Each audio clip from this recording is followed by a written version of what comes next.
नमस्ते, प्रणाम, जय हिंद। कैसे हैं आप लोग? आइए आज हम लोग देखते हैं एक बहुत ही अच्छा चैप्टर, किशोरावस्था में सामाजिक विकास।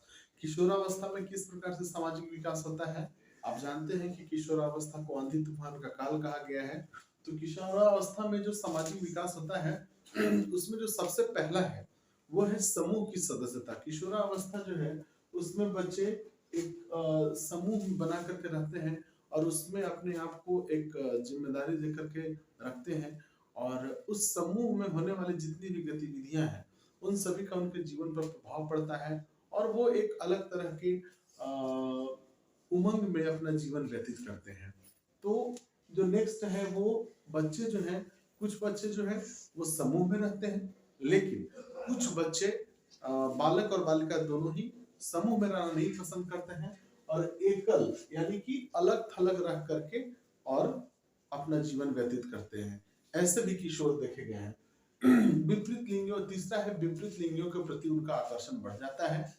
किशोरावस्था में बालिकाएं बालकों के प्रति और बालक बालिकाओं के प्रति आकर्षित होने लगते हैं और एक दूसरे से हमेशा मिलने, बात करने और प्रेमपूर्ण व्यवहार का आदान प्रदान करने के फिराक में लगे रहते हैं।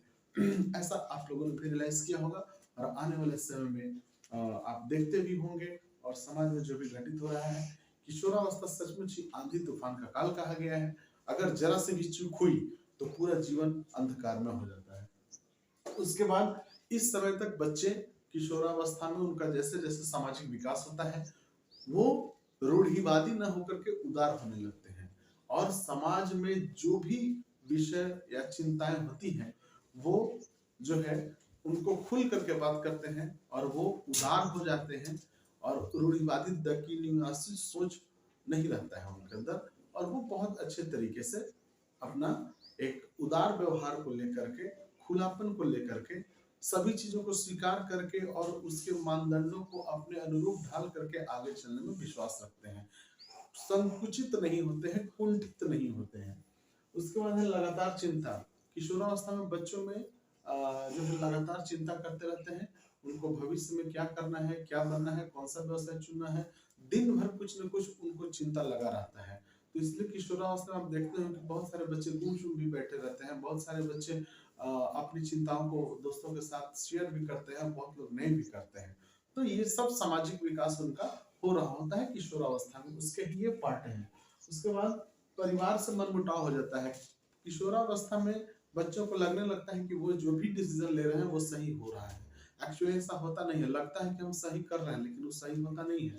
और इस समय अगर परिवार के सदस्य रोक टोक करते हैं या कुछ बोलते हैं तो उन परिवार के सदस्यों से मनमुटाव हो जाता है। जो अगला पॉइंट है माता पिता से मतभेद, तो उसमें भी माता पिता और बच्चों में एक जनरेशन गैप तो होता ही है, साथ ही माता पिता जो नैतिक मानदंड निर्धारित कर दिए हैं उसके अगेंस्ट अगर बच्चा कुछ भी काम करता है तो माता पिता उसको रोकते हैं और बोलते हैं कि ऐसा नहीं करना है। लेकिन जैसे ही माता पिता रोकते हैं कि ऐसा नहीं करना है तो किशोर बच्चों या बच्चियों में माता पिता के प्रति नफरत और घृणा उत्पन्न हो जाता है, और वो माता पिता से मतभेद कर बैठते हैं, मनमुटाव कर बैठते हैं, बोलना बंद कर देते हैं। जो एक कॉमन चीज है, इसको माता पिता को भी समझना चाहिए कि मेरा बच्चा का ये एज है, ये एज का प्रभाव है, ऐसा हो सकता है। तो उस समय समझाने की आवश्यकता है। समझाने के बाद भी नहीं समझ सकता है, लेकिन लगातार निरंतर प्रयास करने के बाद बच्चा को खुद ही रियलाइज हो जाएगा। माता पिता जितने ट्रेंड होंगे बच्चा उतना ही ट्रेंड होगा। तो इस प्रकार आप देखते हैं कि किशोर मन जो है भावी व्यवसाय, उसको सिंगर बनना है कि इंजीनियर बनना है कि डॉक्टर बनना है कि आईएएस बनना है कि क्या उसको लाइफ में बनना है, इसको लेकर के किशोर बच्चे बहुत ही ज्यादा चिंतित रहते हैं। और समूह के प्रति भक्ति, उनके जिस ग्रुप के वो मेंबर होते हैं उस ग्रुप के प्रति उनका डेडिकेशन देखने लायक होता है। देशभक्ति की भी भावना जागृत हो जाती है, राष्ट्रवाद की भावना विकसित होने लगती है, परिवार के प्रति, समाज के प्रति निष्ठावान बनने लगते हैं, और साथ साथ जो ग्रुप इन सबसे अधिक वो अपने समूह को महत्व देते हैं, जिस समूह में वो रहते हैं, और उस समूह के सभी क्रियाकलापों को अपना जो है सर्वश्रेष्ठ काम मान करके बैठ जाते हैं। और इसके बाद जो है किशोरावस्था में बच्चे और बच्चियों दोनों के जनन अंगों का विकास पूर्ण रूप से हो चुका होता है, और ऐसी परिस्थिति में बॉयज को नाइटफॉल होने लगता है, जिसको हम लोग हिंदी में स्वप्न दोष बोलते हैं। और बच्चियों में मासिक स्राव, ऋतुस्राव की शुरुआत हो जाती है और दोनों एक अपने नए जीवन की ओर चल देते हैं। लेकिन जो टीनेजर्स हैं उसमें बहुत सारी सावधानियां बरतने की आवश्यकता है। और इसी में मैं ऐड करना चाहूंगा आपको, किशोरावस्था को प्रभावित करने वाले बहुत सारे कारक हैं। किशोरावस्था में उचित शिक्षा की व्यवस्था होनी चाहिए। उचित शिक्षा रहने से, मनोरंजनात्मक शिक्षा रहने से और इंटरटेनिंग एजुकेशन रहने से और सही तरीके से अगर शिक्षा दी जाए तो किशोरावस्था के विकास को एक नई उड़ान मिल सकती है, वरना वो बाधित हो सकता है। स्वास्थ्य शिक्षा, खेल कूद के साथ साथ अन्य शारीरिक गतिविधियों के साथ साथ किशोरावस्था में स्वास्थ्य के बारे में शिक्षा, साफ सफाई, रख रखाव, अपने शरीर के प्रत्येक अंगों की साफ सफाई, रख रखाव के बारे में भी शिक्षा देना बहुत ही जरूरी रहता है। और इसलिए मैं बता रहा हूँ कि स्वास्थ्य शिक्षा भी किशोरावस्था के विकास को प्रभावित करता है।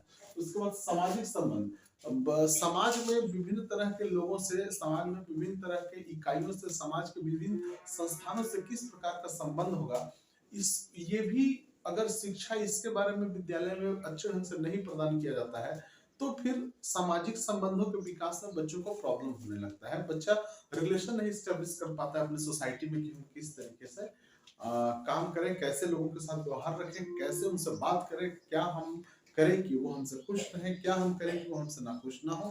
तो ये सारी चीजों को ध्यान रखते हैं। उसके बाद जो है विद्यालय में टूर वगैरह का कार्यक्रम करना चाहिए। बच्चों को समय समय पर आपको उस विद्यालय के आसपास के इलाके, उसके साथ साथ जो उस राज्य के पर्यटन स्थल है, देश के पर्यटन स्थल हो, अगर संभव हो तो सभी जगह को बच्चों को ले जाना चाहिए और बच्चों को उन सब चीजों से सिखलाना चाहिए कि देखिए ये सारी चीजें किस रूप में मूर्त हुई थी, इसके पीछे का हिस्ट्री क्या है और आने वाले समय में इससे हम क्या सीख ले सकते हैं। तो टूर भी एक बहुत ही इंपॉर्टेंट रोल अदा करता है। कार्यक्रम का उत्तरदायित्व, बच्चों को